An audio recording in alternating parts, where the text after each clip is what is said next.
নমস্কার। চামেলির গল্পের তরী চ্যানেলে সবাইকে স্বাগত জানাই। আজকে আমি আশাপূর্ণা দেবীর লেখা শাস্তি গল্পটি পাঠ করে শোনাবো আপনাদের। আশা করছি গল্পটি আপনাদের বেশ ভালো লাগবে। শুরু করছি আজকের গল্প শাস্তি। সে ভয়ঙ্কর অশ্লীল খবরটা উচ্চকিত হয়ে পড়ার সঙ্গে সঙ্গেই আগুন জ্বলে উঠল ওদের ওই অচ্ছুত পাড়ার এ প্রান্ত থেকে ও প্রান্ত অবধি। রেড়ে করে ছুটে বেরিয়ে এলো ওরা পাড়া ভেঙে, পাড়ার প্রত্যেকটি জোয়ান পুরুষ।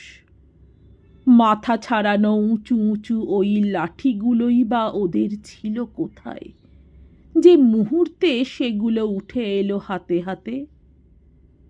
কালো পাথরের মতো শরীর, লাঠি হাতে ছুটে আসছে যেন একটা প্রচণ্ড ঝড়। ছুটে আসছে আদিম অরণ্যের অন্ধকার থেকে। এখন আর ওরা বিচ্ছিন্ন নয়, দরিদ্র পল্লীর ছোট্ট ছোট্ট খুপড়ির আলাদা আলাদা বাসিন্দা নয়। এখন ওরা শুধু অখণ্ড একটা প্রতিজ্ঞা। রুক্ষ, রুদ্র, তীব্র, হিংস্র সেই প্রতিজ্ঞাটা আছড়ে এসে পড়ল বড় বাড়ির থাবাওয়ালা সিংহের মাথা বসানো সিং দরজার লোহার দেউড়ির ওপর। ঝড়ের আভাসেই দেউড়ির দারোয়ানরা রাতে লাগাবার ভারী ভারী তালা দুটো লাগিয়ে দিয়ে ঢুকে পড়েছে ভিতরে। বন্ধ করে ফেলেছে সারা বাড়ির অগুন্তি দরজা জানলা। ওই বৃহৎ বাড়ির মধ্যেকার ছড়িয়ে ছিটিয়ে থাকা সমস্ত মানুষগুলো সব থেকে নিরাপদ একটা মধ্যবর্তী ঘরকে বেছে নিয়ে সেখানে সবাই মিলে জটলা করে ঠকঠক করে কাঁপছে। জটলা করেছে কিন্তু কোলাহল করছে না।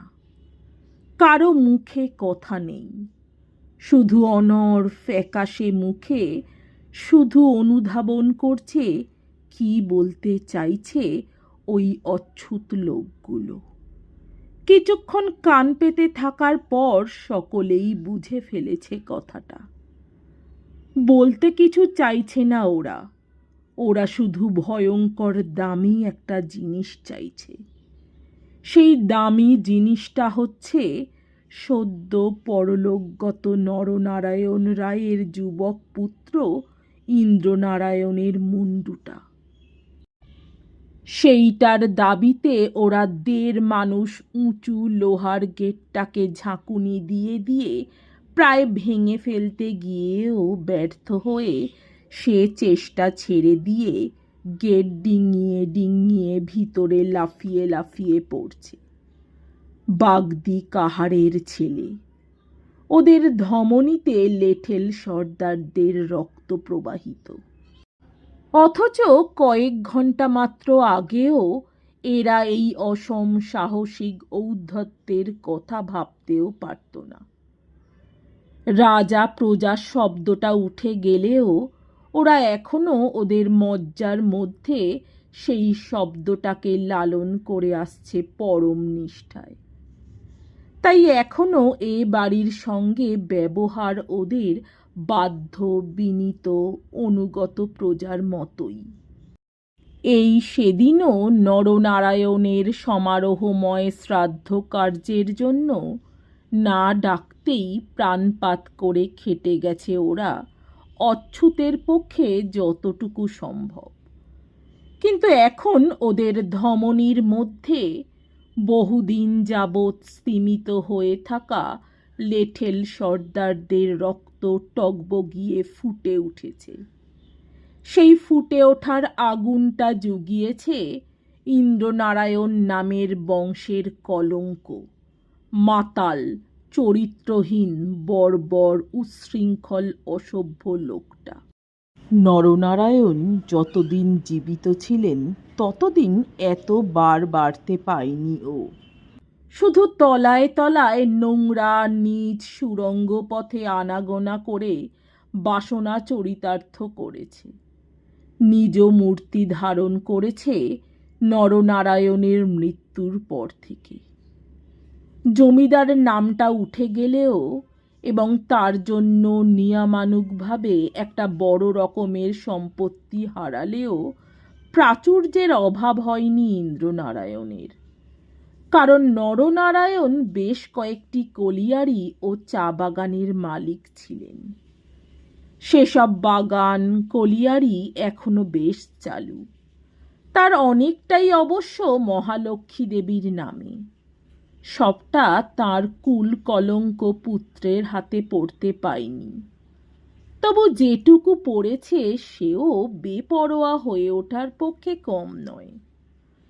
তাছাড়া ভবিষ্যতের ভরসা তো রয়েইছে। না আছে আর একটা ভাই, না আছে একটা বোনও। মহালক্ষ্মী তো আর চিরকাল আগলে বসে থাকবেন না। এমনিতেই তো চিরকাল ব্রত নিয়ম পুজো পাঠের কৃচ্ছ সাধনে রুগ্ন দেহ। তার উপর আবার বৈধব্য দশা ঘটা পর্যন্ত সে কৃচ্ছ সাধনের মাত্রা বেড়ে বেড়ে সে দেহ আরও রুগ্ন করে তুলেছে। হিতৈষীজনের কথা হেসে ওড়ান বলে তাঁদেরই একজন মহালক্ষ্মীর গুরুদেবকে দিয়ে কথাটা বলিয়েছিলেন। বলেছিলেন তিনি, এত কঠোর কৃচ্ছ সাধন, এত উপবাস কেন মা? গুরুদেবের প্রশ্ন হেসে ওড়ানো যায় না।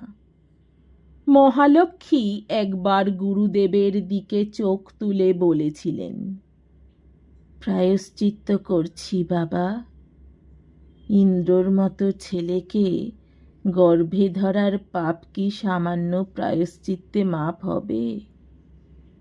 আশীর্বাদ করুন, আগামী জন্মে যেন ভগবান আমায় বন্ধা করেন। তা এসব কথা অবশ্য ইন্দ্রনারায়ণের কানে পৌঁছয়নি, পৌঁছবার নয়ও। তবে মালতীর মুখে মাঝে মাঝে শুনতে পায় বটে, মা যে রেটে উপোস চালাচ্ছেন মনে হচ্ছে বাবার নাগাল পেতে বেশি দেরি হবে না। তখনকার মতো হয়তো ইন্দ্র বিজ্ঞ পুত্রের মতো উপদেশ দেয়, এত সব করার মানে নেই কিছু। এই যে এ যাবৎকাল কতবার ব্রত পুজো পাঠ করে এলেন মহালক্ষ্মী, বৈধব্যকে ঠেকাতে পারলেন কি? আত্মাকে এত কষ্ট দেওয়া মুখ্যুমি। মহালক্ষ্মী মৃদু হেসে বলেন, মুখ্যু মেয়ে মানুষ মুখ্যুমি করবে, এ আর আশ্চর্য কি খোকা? তবু সকল পুজোর প্রসাদী ফুল, প্রসাদ, চরণামৃত সব কিছুর অগ্রভাগ তো খোকার জন্যেই তুলে রাখেন। বেশিরভাগ সময় তো কলকাতায় গিয়ে বসে থাকে ইন্দ্রনারায়ণ বাঁশবেড়ে ছেড়ে। প্রথম প্রথম মালতী নাছোড় হয়ে সঙ্গ নিত, বলতো, হাওয়া গাড়ি চড়ে যাওয়া আসা, কলকাতায় তোমাদের অত আরামের বাড়ি রয়েছে, আমি কেন কেবলই একা পড়ে থাকবো এখানে শুনি? আমি যাব। ইন্দ্রনারায়ণ ঠেকাবার চেষ্টা করতে মা বাপের দোহাই পেরেছে। মা রাগ করবেন, বাবা বিরক্ত হবেন। কিন্তু মালতী সে কথা নস্যাৎ করে দিয়েছে ওদের প্রসন্ন অনুমতির প্রমাণপত্র দাখিল করে। নরনারায়ণ বলেছেন, ভালোই তো, খুব ভালো। কলকাতায় কত দেখবার জিনিস রয়েছে, যাবে দেখবে, এ তো আনন্দের কথা। দু একটা দাসী টাসিকে নিয়ে যেও। আর মহালক্ষ্মী, তিনি তো প্রথম থেকে নিজেই প্ররোচনা দিয়েছেন, তুমি সঙ্গে থাকলে উচ্ছন্ন যাওয়া কতকগুলো ইয়ার নচ্ছার ওর মাথাটা অত খেতে পারবে না বৌমা।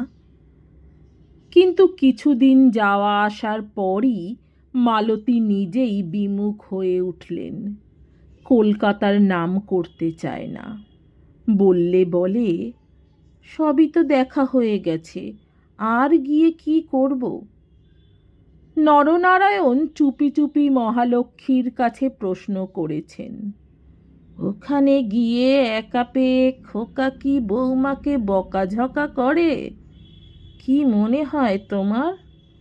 আগে যাবার জন্যে অত অস্থির হতো, এখন বললেও এড়িয়ে যায়।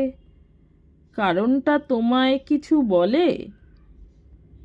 মহালক্ষ্মী মৃদু হেসে বলেছেন, মেয়ে মানুষ কখনো মেয়ে মানুষের কাছে মনের কথা বলে? ওকে নিজের মেয়ের মতো দেখো তুমি। মেয়ের মতো? মহালক্ষ্মী তেমনি হেসেই বলেছিলেন, সত্যি নিজের মেয়েও বলে না, সব কথা বলা যায় না। কিন্তু এসব তো আগের কথা। এখন নরনারায়ণের মৃত্যুর পর থেকে ইন্দ্রনারায়ণের ওই কলকাতায় পালানোর প্রবণতাটা একটু কমেছে। যেন কর্তার পোস্টটা অধিকারে এসে যাওয়ায় সেই অধিকারের স্বাদটা তাড়িয়ে তাড়িয়ে উপভোগ করতে বেশ একটা মজা লাগছে তার। তখন মনে হতো যেন সর্বদা একজোড়া তীক্ষ্ণ চোখ ইন্দ্রনারায়ণের শরীরটাকে বিঁধে বসে আছে। সেই তীক্ষ্ণ ধার অস্বস্তিটার হাত এড়াতেই আরও পালাই পালাই মন করত। এখন সে অস্বস্তিটা নেই, এখন নিরঙ্কুশ স্বাধীনতা। অতএব মালতীর ভাগ্যে স্বামী সদর্শনটা এখন আর তেমন দুর্লভ নয়। মালতী এতেই কৃতার্থ। অতএব মহালক্ষ্মীও কিছুটা নিশ্চিন্ত। মহালক্ষ্মী ছেলের জন্য তুলে রাখা প্রসাদী ফুল, প্রসাদী মিষ্টি, চরণামৃত, হোম ভস্যকণা দিয়ে রেখে দেন মালতীর কাছে। খোকা কখন আসে কখন যায়, বৌমা মনে করে এটুকু দিও ওকে। আজও একখানি ঝকঝকে রূপোর রেকাবিতে প্রসাদী ফুল মিষ্টি সাজিয়ে নিয়ে সবে ঠাকুর ঘর থেকে বেরিয়ে আসছেন। হঠাৎ ওই রে রে রে রে রে রে ধ্বনিটা বুকের কাছে আছড়ে পড়ল। থমকে দাঁড়ালেন মহালক্ষ্মী। হঠাৎ এ সময় এ কিসের রোল? মানুষের কণ্ঠস্বর না বাজের শব্দ? আগের দিন আগের এক সাম্প্রদায়িক দাঙ্গার সময় এরকম বুক কাঁপানো রোল উঠত হঠাৎ হঠাৎ। আবার কি সেই রকম কিছু? এগিয়ে এলেন কাউকে জিজ্ঞেস করবেন বলে, কিন্তু কোথায় কে? সব ঘর দালান বারান্দা উঠোন ফাঁকা, কেউ কোথাও নেই। শুধু ধপাধপ জানলা দরজা বন্ধর শব্দ পাচ্ছেন। নির্ঘাত তাহলে আবার হঠাৎ তেমনি দাঙ্গা বেঁধে গেছে, কিন্তু কাদের সঙ্গে কাদের? এখন তো একটা সম্প্রদায়েরই রাজত্ব। উদ্বিগ্ন মহালক্ষ্মী ঠাকুর বাড়ির এলাকা থেকে দ্রুত সরে এসে ভিতর দালানে পা দিয়ে অবাক হলেন। বাড়ির সবকটা মানুষ ওই দালানের ভিতর দিকের ঘরটায় জড়ো হয়ে দাঁড়িয়ে বসে আছে। সংসারের মূল কাণ্ডে একটিমাত্র শাখা থাকলেও আশেপাশে অনেক শাখা। আত্মীয়, আশ্রিত, কোনো কিছুই নয় এমন অনেকে আছে বাড়িতে, অনেক ঝি চাকরও। মহালক্ষ্মী দরজায় এসে দাঁড়ালেন। মুহূর্তে জায়গাটায় যেন শ্মশানের স্তব্ধতা নেমে এলো। এতক্ষণ তো নিঃশব্দেই ছিল, তবু এ স্তব্ধতা আর এক রকম, কেবলমাত্র ওই শ্মশানের সঙ্গেই তুলনীয়। মহালক্ষ্মী এই সমবেতর উদ্দেশ্যেই উচ্চারণ করেন। কি হয়েছে? কোথায় এত গোলমাল? কোনোখানে আগুন টাগুন লাগেনি তো? সমবেতর উদ্দেশ্যে প্রশ্ন, কাজেই উত্তর দেওয়ার দায় কারো নেই। অতএব রহে সবে মুখোমুখি চাহি, কাহারও উত্তর কিছু নাহি। ওদিকে গেট ডিঙিয়ে আসা দুরন্ত দলটা তখন বাইরের উঠোনে এসে দাঁড়িয়েছে, আর তাদেরই অট্টরোল নিজেই নিজেকে বিশদ প্রকাশ করে বসছে। বাগদিপাড়ার বাগদিরা খেপেছে। কেন খেপেছে তা কেউ বলতে পারছে না। মহালক্ষ্মী এই রহস্যময় জটিলতার অর্থ ভেদ করতে না পেরে একটা ঝিকে ডেকে বলে উঠলেন, খোকা কোথায়? একজন অস্ফুটে উচ্চারণ করল, দোতলায় নিজের ঘরে। বৌমা? সেইখানেই। মহালক্ষ্মীর বুকটা কেঁপে উঠল।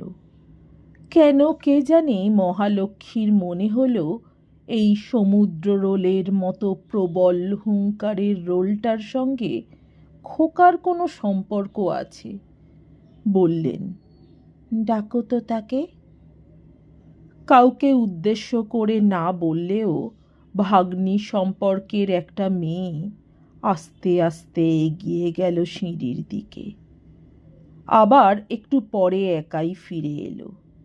বলল, ইন্দ্রদার মাথা ব্যথা করছে, বৌদি টিপে দিচ্ছেন।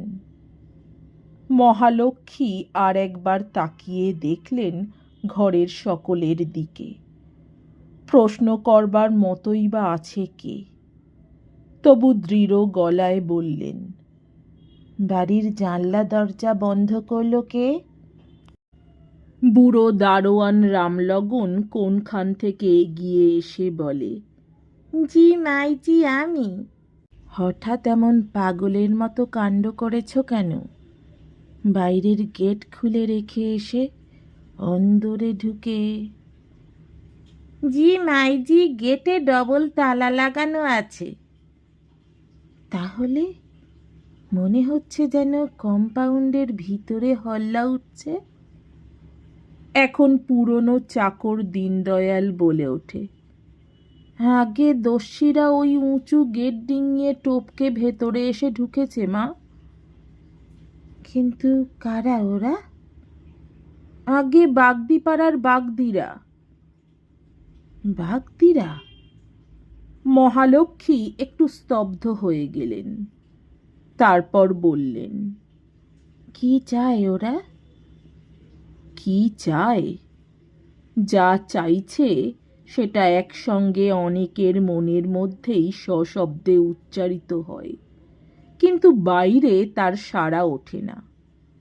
কে বলবে মহালক্ষ্মীর সামনে সে কথা? মহালক্ষ্মী বলে ওঠেন, তোমাদের দেখে মনে হচ্ছে তোমরা সবাই বোবা কালা। পুজোর ঘর থেকে যেন অনেকক্ষণ থেকেই রোল শুনছিলাম। তা তোমরা তো এদিকেই ছিলে। রামলগন, ওরা এমন ক্ষেপে উঠেছে কেন জানো না? রামলগন ধীরে মাথা নাড়ে। জানতে চেষ্টা করনি?